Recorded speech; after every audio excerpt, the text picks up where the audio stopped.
যশোরের ধর্মতলার ছোটনের বিখ্যাত মালাই চায়ের দোকান থেকে স্বাগতম।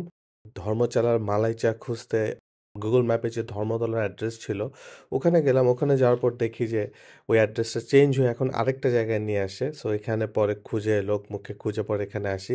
এটা হলো নতুন প্লেসটা যেখানে সেই বিখ্যাত মালাই চা পাওয়া যায়। তো এই দোকানটার নাম ছোটনের মালাই চা এবং এটা রাত ১২টা পর্যন্ত চলে। তো আমরা এখানে অনেক নামডাক শুনে এখানে এসেছি যে ছোটনের মালাই চাটা ট্রাই করব। এটা অনেকেই দেখি এখানে এসে খাওয়া-দাওয়া করে। স্পেশালি যদি যশোরে আসে। তো এই হইলো একটা পাত্র যেখানে মেইনলি দুধের মালাই শটটা বানায়।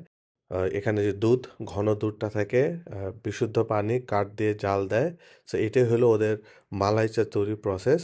আর আমরা এখানে ২ টা মালাই চা অর্ডার দিছিলাম। তো এই যে এখানে ওরা বানাইতেছে। ১ম এ একটু চিনি দেওয়ার পর তারপর আপনার মালাই যে সরটা আছে, সরের পরিমাণটা বেশ ভালো পরিমাণ দিবে। সো এই মালাই চা আপনার 50 to 60% ই আপনার সরটা বেশি।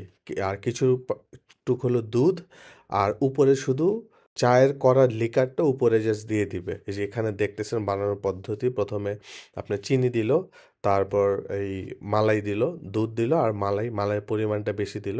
আগে থেকে ছিল, এখন গরম পানি দিয়ে করা লিকারের পার্টটা কাপের ভিতর ছড়ায় দিত। সো আপনি কালার দেখে বুঝতেছেন চায়ের লিকারটা আসলেই অনেক কড়া।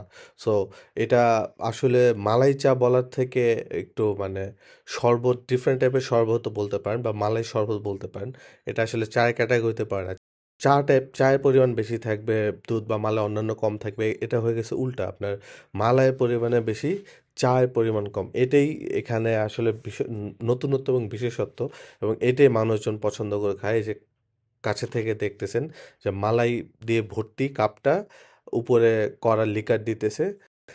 এই দেখেন লিকার দেওয়া শেষ হলে এরপর চামচ দিয়ে এটা পুরোপুরি মিক্স করবে মালাই এবং চায়ের করা লিকারটা যেন সম্পূর্ণ মালাইটাতে ছড়ায় যায়। ফাইনালি দেখেন তারপর আবার মালাই আবার আরেকটু কিছু দিয়ে দিতেছে কাইন্ড অফ লাইক উপরে টপিং হিসেবে। সো এটাই হলো ছোটনের মালাই চায়ের বিখ্যাত রেসিপি। বেসিক্যালি আপনার 60-70% মালাই থাকবে। অ্যাবাউট 5 to 10% আপনার কড়ার লিকার থাকবে আর কিছু দুধ থাকবে 20%। সো কারো এটা হিট অ্যান্ড মিস, কারো কাছে ভালো লাগবে, কারো কাছে ভালো লাগবে না। আপনি যদি চা খাবার মাইন্ডসেট নিয়ে আসেন এখানে এসে খেয়ে হয়তো আপনার হয় ভালো লাগবে অথবা ভালো লাগবে না। কারণ আমাদের কাছে মনে হচ্ছে এটা আসলে চায়ের পর্যায়ে পড়ে না। মানে আছে না আপনি চা খেলে চায়ের যে স্বাদ বা চায়ের যে খাওয়ার পর যে একটা অনুভূতি, তৃপ্তি সেটা পাবেন না। এটা ওরকম আপনার কাছে মনে হবে আপনি চা না অন্য কোনো ড্রিংকস বা জুস টাইপের কিছু খাইতেছেন। মালাই ড্রিংকস বলতে পারেন। এই যে এই পাত্রে অল টাইম জাল দিতে থাকে সো দ্যাট এখানে আপনার মালাইটা হয়। এখান থেকে মালাইটা নিয়ে চায়ে দেয়। তো দেখতেই পারতেছেন কত ঘন মালাই হইতেছে এখানে। আর এর পাশাপাশি এই যে এটা একদম কাছ থেকে দেখা যায় এই যে আপনার মালাই দিয়ে ভর্তি কিছু দুধ আছে আর চার লিকারটা ছড়ায় গেছে ওটাই। তো পরিশেষে বলবো এটা আসলে হিট অ্যান্ড মিস, কারো ভালো লাগবে কারো ভালো লাগবে না। অ্যান্ড ট্র্যাডিশনাল চায়ের মতো না, হয়তো এই জন্যই এখানকার মানুষজন এটা বেশি পছন্দ করে এবং এই ইউনিকনেসের কারণে এটা হয়তো অনেক বেশি চলে। তো আপনারা এখানে আসলে এই জিনিসটা মাথায় রাখলে হবে সো দ্যাট আমাদের মতো আপনার সারপ্রাইজ না হয়ে যান যে চা খেতে এসে অন্য কিছু খেলাম। আশা করি এই ভিডিও দেখে আপনাদের উপকার হবে। অন্য কোনো ভিডিওতে অন্য কোনো প্লেসে দেখা হবে। খোদা হাফেজ।